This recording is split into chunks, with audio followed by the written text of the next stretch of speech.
South Africa is out of recession after 2 consecutive quarters of decline. The economy grew by 2.5%. Agriculture, forestry and fishing made the biggest contribution to higher economic activity.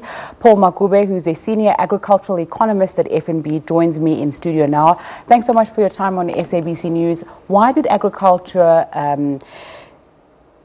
contribute so much to the South African economy? Good afternoon, and good afternoon to your listeners.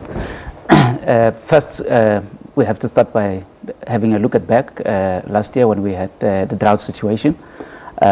We had a relatively good rainfall season, and as a result, we had a rebound in production, massive crop that is expected.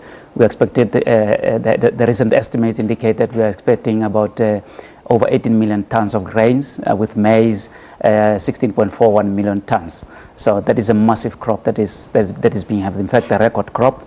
We consume about 10.6 million tons of maize. We therefore have an export, a surplus of about 5 million tons, which is ready for export. So that is generally what has happened with regard to agriculture. But that is not only the grains in the horticulture sector as well, and also with livestock we have seen a rebound in the activity in those areas. When we're seeing these record harvests of things like maize, is it going to affect us when we go to the till and we're trying to buy maize meal? Is that going to change the price of that? In the longer term, it should. And in fact, we have seen a moderation in inflation.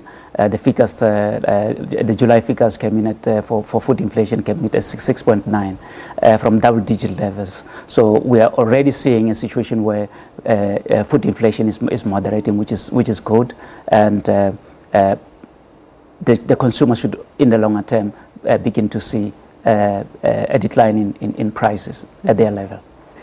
Do meat, maize, fruit contribute the same amount to South Africa's economy, or is there something that's bringing in more money perhaps than the other sectors? Your biggest contributor will always be the livestock sector.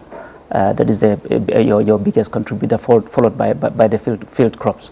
But obviously, from an export revenue basis, the horticulture sector is your biggest exporter, and therefore is the one that actually contributes to bigger export earnings. We don't export much of on the livestock sector. It's more local consumption. Maize is also seasonal, depending on how much we have produced. For example, last year we couldn't export. This year we have a surplus. But with the horticulture, it's a continuous situation where we have almost certain export markets. Mm-hmm. We've recently seen stats that say unemployment numbers, 27.7%, people saying that's unacceptable, record highs in years. South Africa's labour agricultural force is about 835,000. Are those permanent full-time jobs? Are they seasonal? Just break them down for us. It's a combination of permanent and seasonal jobs. Your biggest employer is in the horticulture sector.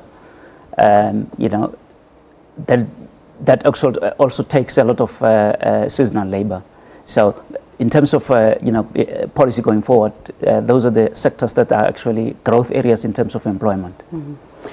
There's almost a perception that agriculture, especially with younger people who are coming into the job market and who are coming into the entrepreneurial space, it's been abandoned a little bit and it's not viewed as a big money generator. People are focused on some different industries.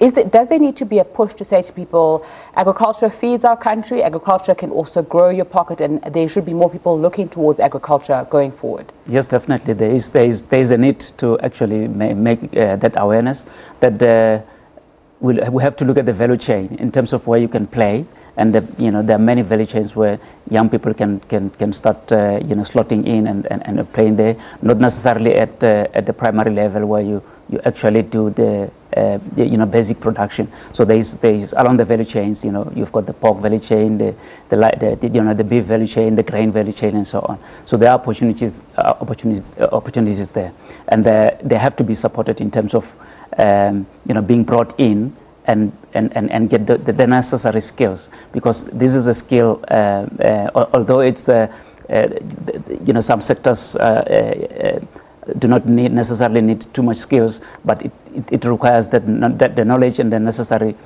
experience to play in that field. Paul Makube, Senior Agricultural Economist from FNB, thanks so much for your time. It's time for a short break. I'll be back with more business news after that. Do stay with us.